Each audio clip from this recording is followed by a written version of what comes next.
Então tá, começando a nossa aula de hoje, tá? Hoje nós vamos falar de um assunto, tá, bem tranquilo, ação direta de inconstitucionalidade por omissão. Vamos abrir nosso whiteboard.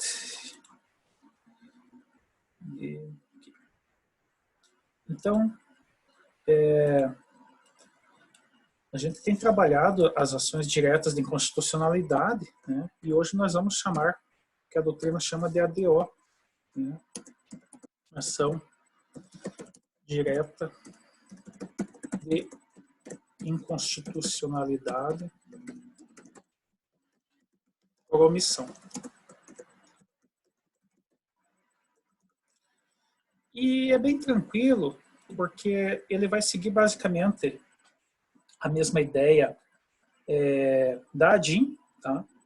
Com a diferença que a ação direta de inconstitucionalidade por omissão, né, ela parte do pressuposto de que existe na Constituição Federal alguns comandos, né, algumas comandos de normas a serem regulamentadas. Então, o que a doutrina vai chamar de normas constitucionais de eficácia limitada. Eu já vou postar aqui um exemplo para vocês, que daí fica mais fácil lá no nosso artigo 7º. Vou copiar aqui, colar para vocês, que fica mais tranquilo de visualizar a gente demonstrando. Então, o caput do nosso artigo 7º da Constituição e o inciso 27, o qual iremos explicar. Então, o que ocorre? Lá na Constituição, quando a gente fala em direitos sociais, nós temos lá no artigo 7º, que são direitos dos trabalhadores urbanos e rurais, além de outros que visem a melhoria de sua condição social, inciso 27, a proteção em face da automação na forma da lei. Então, o que ocorre? Isso aqui, quando a gente estuda toda a questão do constitucionalismo e a questão hermenêutica constitucional, a gente vai ver que isso aqui nada mais é que uma norma constitucional de eficácia limitada. Por que de eficácia limitada? Porque o Constituinte está dizendo que quando a gente fala do direito ao trabalho, deve ser feita uma lei específica, né, protegendo esse trabalhador em face da automação. O que é automação? Automação industrial, né, tudo aquilo que está ligado, digamos, à tecnologia, à robótica, né, e essa automação ela sempre vem diminuindo postos de trabalho. Então, para que se tenha esse objetivo da preservação do emprego, a Constituição ela vem com essa ideia de que o trabalho deve ser protegido, tá? Então, isso aqui é um exemplo clássico de uma norma constitucional de eficácia limitada, tá? Então, o que ocorre? A Constituição, quando ela faz isso, quando o Constituinte faz isso daqui, ele está dizendo o quê? Está dizendo, olha, eu quero que se proteja o trabalho, tá, em relação à automação, mas aqui na Constituição não é o momento da gente detalhar essa lei. Nós precisamos, então, de uma lei infraconstitucional que regulamenta essa proteção constitucional. Tá? E daí o que ocorre? Quando especificamente eu tenho uma situação igual essa aqui, né, onde está na Constituição, que é a proteção em face da automação na forma da lei, tá? O que ocorre? Se o legislador lá não fez essa lei ainda, eu vou entrar com uma ação direta de inconstitucionalidade por omissão. Tá? Então, eu vou entrar com uma ADIM por omissão, dizendo, olha, Supremo Tribunal Federal, existe um mandamento constitucional, tem uma norma constitucional de eficácia limitada, tá? Existe uma previsão constitucional de que exista a proteção do trabalhador em face da automação e o meu Congresso Nacional, né, está inerte. Ele não fez ainda a lei a respeito dessa temática. Tá? Então, assim, digamos assim, não cabe ao legislador querer fazer ou não querer fazer. Tá? Isso aqui é uma ordem constitucional. Ele deve fazer. Tá? E a gente vai ver as consequências. Tá? É importante também ressaltar, como isso aqui vai ser temática do nosso próximo bimestre, vocês vão ver que nós temos lá um outro mecanismo, tá? Chamado mandado de injunção. Tá? Ambos vão ter a finalidade de questionar a ausência dessa regulamentação. A diferença é que nós vamos utilizar, quando a gente falar aqui em controle concentrado, né? Controle concentrado ou abstrato, ou seja, uma lei, nós vamos utilizar a ADO. E quando for controle concreto, né? Controle difuso, onde eu tenho partes, eu vou utilizar o mandado de injunção, tá? Mas hoje nós vamos ficar aqui falando só da ação direta de inconstitucionalidade, né? Então, em decorrência disso, tá? O que ocorre? A legislação vai dizer que quando eu tenho tipificado a necessidade de uma ação direta de inconstitucionalidade por omissão, eu estou diante de um fenômeno chamado síndrome da inefetividade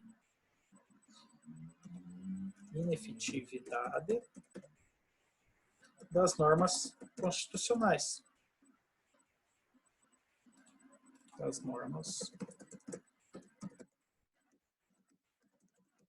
Ou seja, tá? Nós temos uma norma constitucional, né? A previsão da proteção do trabalhador em relação à automação, mas ela está inefetiva, porque ela precisa de uma regulamentação, uma lei regulamentadora, né? Em que nessa lei vai ter todos os detalhes de como se dará esse tipo de proteção, quais serão os mecanismos que se utilizarão, quem fiscalizará, enfim, todos aqueles detalhamentos que não teriam lógica de estarem detalhados na Constituição. Tá? Então, quando se falar em ADO, vocês têm que ter na cabeça que a ADO ela serve para suprir a ausência de uma regulamentação em face daquilo que a Constituição Federal estabelece. Ou seja, quando eu não tenho expressamente lá na Constituição, né, uma determinada temática, eu entendo aquilo como inconstitucional, eu vou entrar com uma ADIM normal. Tá? Agora, quando está lá expresso na Constituição, que deveria ter a regulamentação de determinado direito ou lei, tá? Eu tenho que entrar com uma ADIM específica, que é a ADIM por omissão, né? A ADO. Dito isso, tranquilo, pessoal? Vamos seguir. Tá. Com relação aos legitimados para propor ADO, são os mesmos da minha ADIM, tá?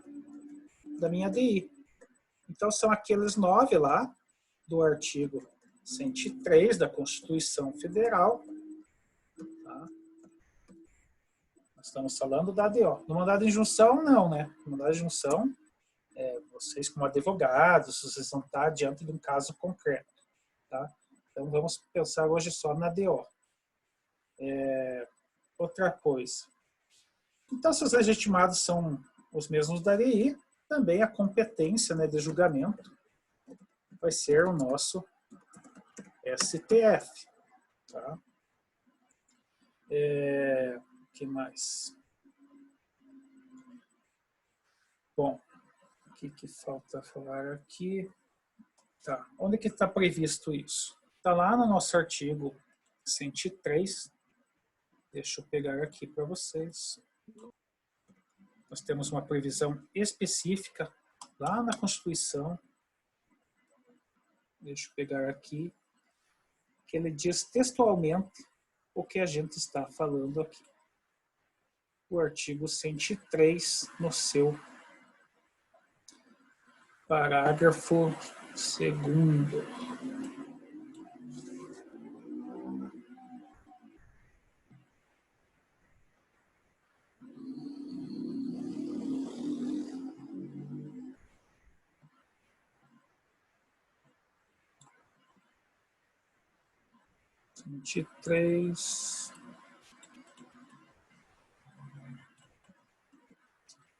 Vamos lá. Artigo 103, parágrafo 2º da Constituição Federal, tá? Diz o seguinte: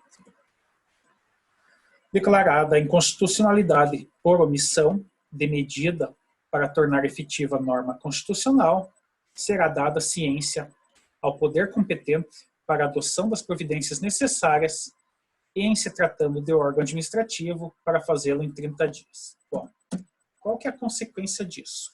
A consequência é o seguinte: quando nós temos, tá, uma sentença, vamos pensar aqui, nós estamos falando do quê? Uma ação direta de inconstitucionalidade por omissão, ADO. Então, digamos lá que eu sou um dos 9 legitimados, entrei com a ação, o Supremo deu ganho de causa, reconheceu que é uma omissão do legislador em relação ao constituinte, tá? Mas nós temos duas questões aqui. Se essa omissão for em relação a uma, digamos, a uma normativa menor, tá? Vamos pensar aqui, eu entro lá alegando que a Anvisa deveria publicar uma portaria ou uma instrução normativa. Se o STF reconhecer isso, que realmente um órgão da administração pública está se omitindo, tá?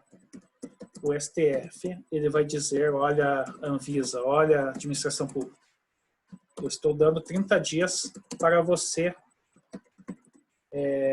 publicar a norma de sua competência. Beleza. O grande problema não é aqui. O grande problema é quando nós estamos falando de leis. E as leis exigem o quê? Que elas sejam de iniciativa do Congresso Nacional, né? Uma lei pode iniciar ou na Câmara ou Senado. E aqui está o problema, porque nós temos o princípio da separação dos poderes.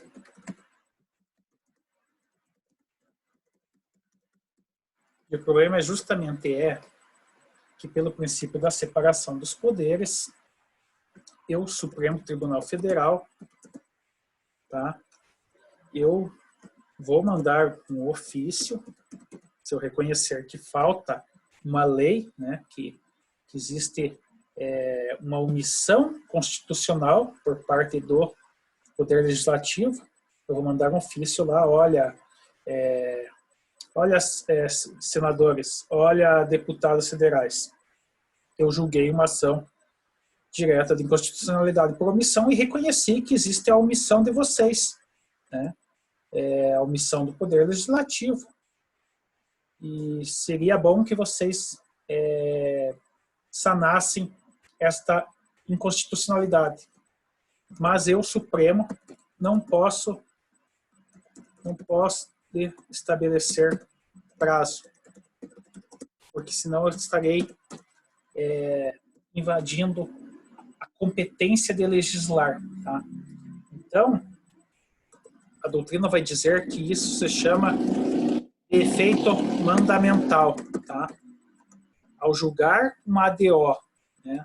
ao Supremo reconhecer uma omissão, ele vai ter um efeito mandamental, no sentido que ele diz, olha, Congresso Nacional, é bom que vocês, né, realmente elaborem uma lei.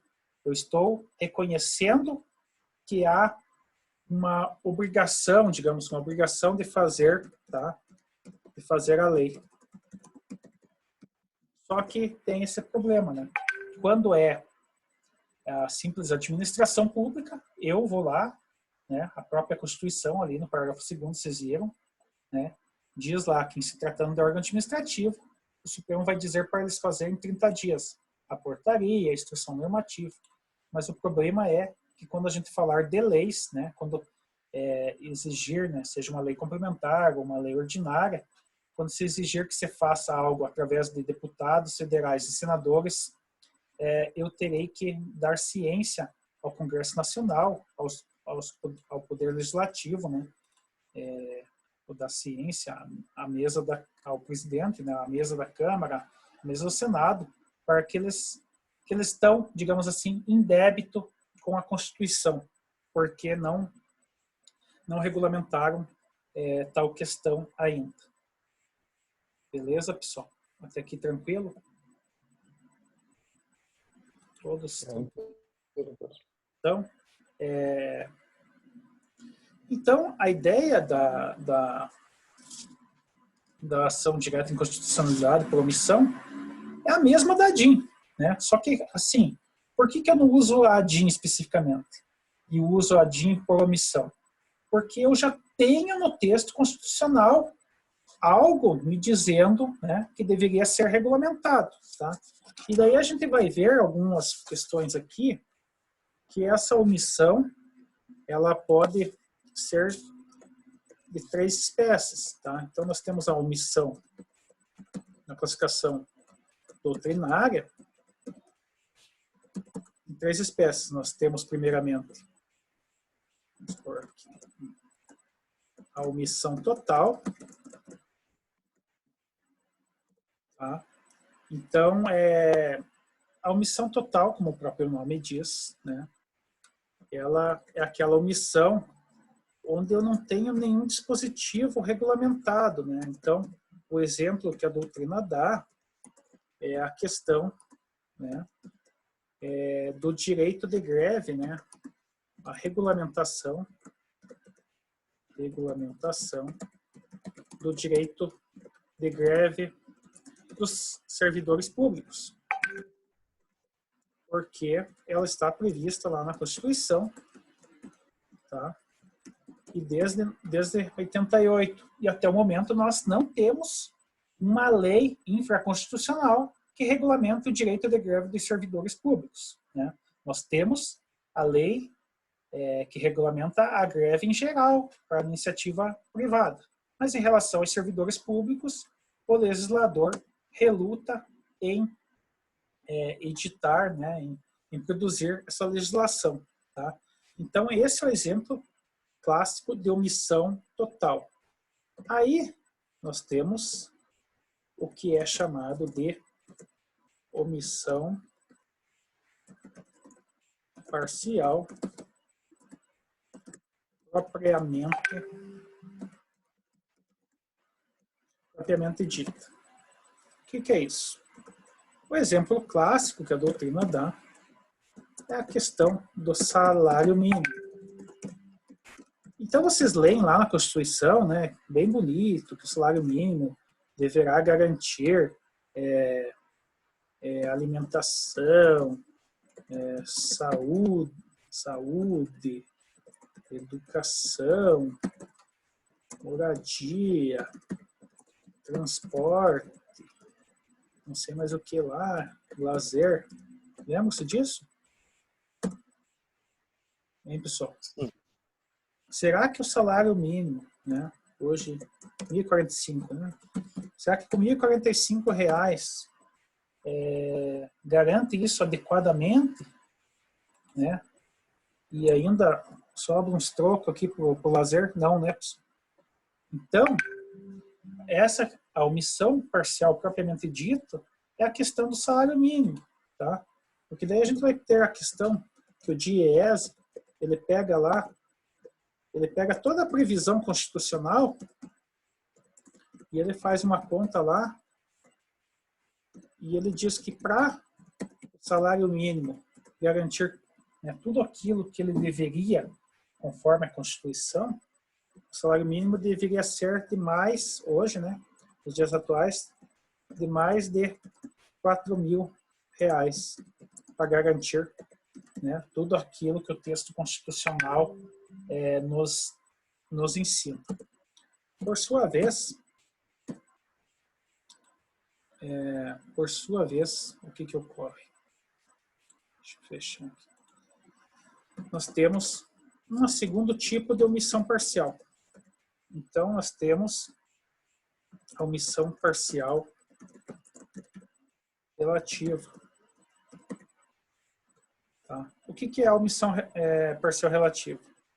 É quando uma lei dá um benefício a determinado grupo ou categoria,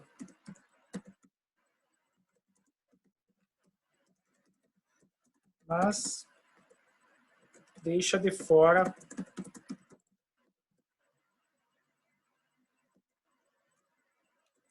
determinado grupo que deveria estar contemplado.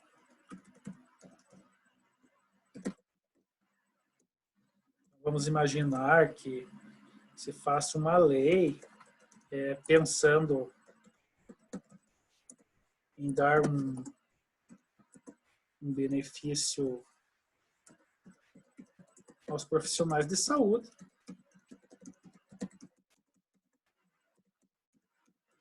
mas no texto da lei, expressamente, se fala em médicos, dentistas e enfermeiros. O texto da lei, né, vamos dar um exemplo bem simplista aqui. Aí o que acontece? Surge o fisioterapeuta, surge o psicólogo. Então, existem outros profissionais de saúde que deveriam estar contemplados expressamente nessa lei específica, e isso não ocorre. Tá? Então, aqui é a omissão parcial relativa. Né? Então, nós tivemos uma regulamentação, só que ela foi incompleta. Né? Ela deveria contemplar todos os profissionais de saúde. E na regulamentação se colocou apenas alguns. Tá? Então, essa é a omissão parcial relativa. Tá? Eu tentei deixar bem resumido aqui, pessoal, para que vocês, né, consigam ter um tempo da aula para que vocês avancem lá no trabalho que foi pedido. De uma forma bem simplista, é isso, tá? Lembrando que nós estamos falando de ação direta de inconstitucionalidade por omissão, né? Ela se assemelha quase em tudo à nossa ADIM, né? Então, nós estamos falando de questões do controle de constitucionalidade abstrato, né, ou concentrado, que é aquele que só os 9 legitimados podem propor junto ao STF, né, para uma lei em abstrato. Né.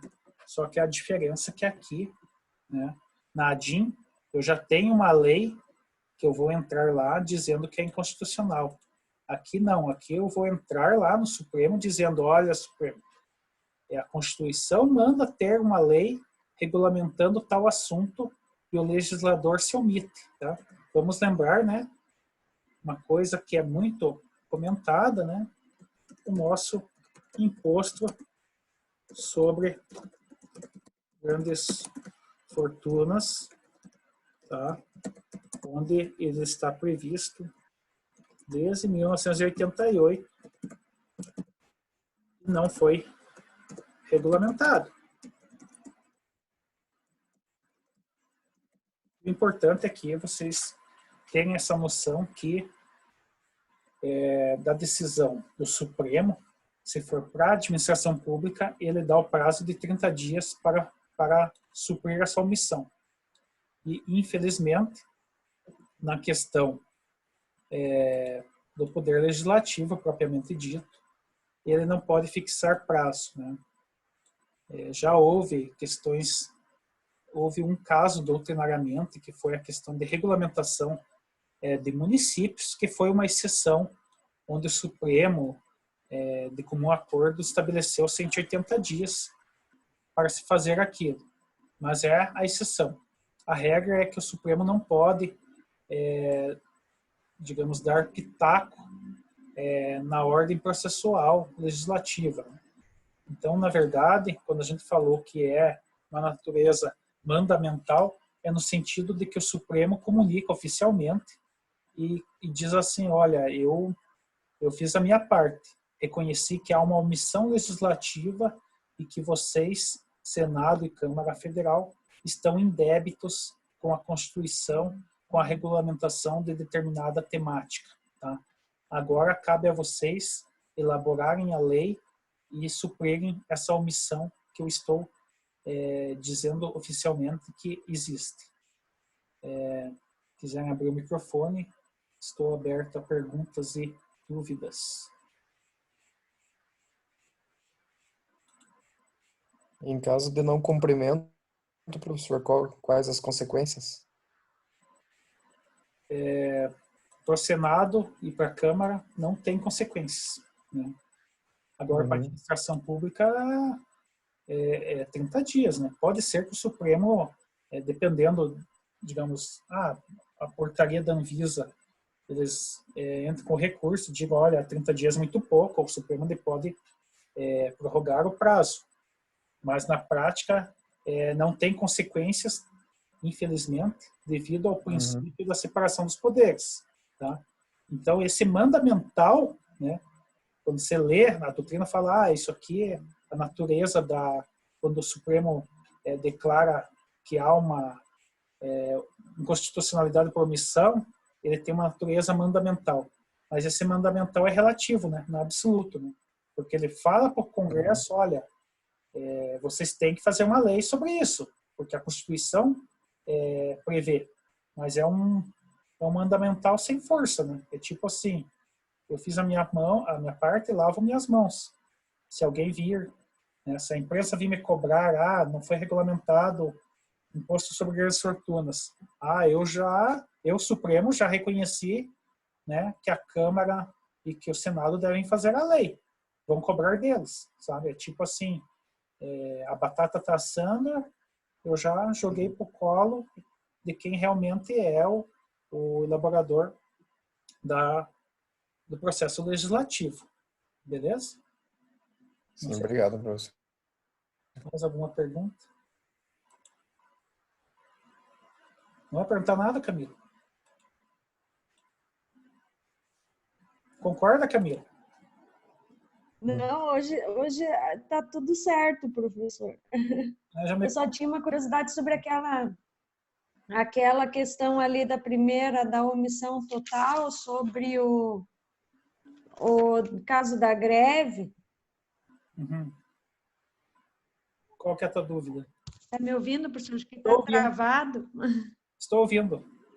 Ok. Ok. Eles já teve ADO sobre isso, aí eles decidiram que, então, aplicaria subsidiariamente a regra dos demais? O Supremo ele já se manifestou nessa... Qual é a situação atual? Assim? A situação atual é que o Supremo ele disse que enquanto não houvesse a lei própria de greve dos servidores públicos, poderia, nos julgados, se utilizar de analogia a greve da iniciativa privada, como analogia, né? Então, já teve algumas questões, hoje, serviços essenciais, segurança pública, saúde pública, eles estão bem mitigados, né? Tem que ter aquele mínimo de 30% do efetivo desses profissionais em serviço, então não pode ter aquela paralisação total, né? E já se caminhou para uma decisão de que as forças policiais elas não podem fazer greve, né? Isso foi uma evolução. Mesmo as forças policiais de natureza civil, né, não sendo militares, eles se aplicariam da mesma forma a ideia dos militares que eles não poderiam aderir à greve propriamente dito. Não sei se te respondi. Mas assim, eles já... Não, respondeu sim, porque... Já comunicaram ao Senado e a Câmara que eles têm que fazer essa regulamentação, né? Quando irão fazer, ninguém sabe, né? A ideia aqui é só essa, assim. Porque daí... Mas o rito, assim, o rito processual, ele é igual da DIN, é muito semelhante, sabe? A única diferença é que ele acha, né? Você identifica no texto constitucional algo que deveria ter sido feito, né? Uma regulamentação infraconstitucional e simplesmente não foi feita. Por isso que ela é uma ação direta de inconstitucionalidade por omissão, né? Então, a inconstitucionalidade está onde? Está na omissão, porque a Constituição ela apresenta essas leis de eficácia limitada, né? E uma vez que a lei tem a eficácia limitada, somente com a regulamentação a eficácia dessa lei passa a ser plena. Beleza? Mais alguém? Beleza, que eu fiquei pensando como esse efeito mandamental que tem, no caso, se daí o STF diz enquanto não regulamenta, pode usar subsidiariamente a outra, dá um certo conforto para não regulamentar mesmo, né? E ficar usando subsidiariamente até... O problema é a invasão de competências, né? Porque é muito criticado a questão do judiciário suprindo a questão do legislativo, né? Existe até hoje uma discussão doutrinária se existe o chamado ativismo judicial, se sim ou não. Aí, conforme a estatística e o autor que você utilizar, você vai chegar à conclusão que não há um ativismo judicial no Supremo. Outros vão dizer que existe. Então, depende muito da ótica que você usa. O período, enfim. Mas, assim, esse ativismo, se a gente for analisar, né, se é que ele existe, eu acho que não existe com a força que fala, mas esse suposto ativismo é culpa do próprio Congresso Nacional, né? Se o Legislativo trabalhasse as temáticas que a sociedade clama, né, evidentemente não teríamos essa participação do Supremo, né? Então, essas questões polêmicas sempre, né? Aborto, casamento de pessoas do mesmo sexo. Então, isso daí ele só vai entrar lá para o Supremo porque existe uma limitação, né? Uma limitação do Estado, né? A partir do momento que o Legislativo ele atua, né? Ele realmente faz o que ele tem que fazer, nós não damos brecha para que o Supremo se manifeste. Beleza? Mais alguém, pessoal? Essa turma está cada vez menor. Sempre os mesmos aqui. Acho que vou começar a dar print aqui das telas. Hein? Daí quem tiver aqui, eu não peço nada. Já ganha presença automática. Hoje teve mais, professor. Hã? Hoje o quórum foi maior. Não, mas está feio o negócio aqui. O Criminologia tem toda a aula mais de 40 alunos. Nossa. Acho que eu vou ter que... Você nome de turma só de Criminologia de vocês não vai dar quórum. Então, beleza, pessoal. Tudo tranquilo, então, né? Vou liberá-los para fazer o trabalhinho fácil. Lembrando que o trabalho é individual, tá? E a prova em dupla, menos para Camila. O Emerson também, né? Tem mais um só. Então, beleza. Tá bom, pessoal? Valeu. Tá bom, Beleza, professor. Lembrando que esse conteúdo de hoje não será objeto desse bimestre, né? Vai ficar para o próximo, beleza? tá bem. Beleza, Emerson? Até mais, boa noite. Beleza? Tranquilo? Boa noite a todos. Obrigado. Boa noite, professor. Boa noite, professor. Obrigada. Tchau, Tchau, tchau. tchau.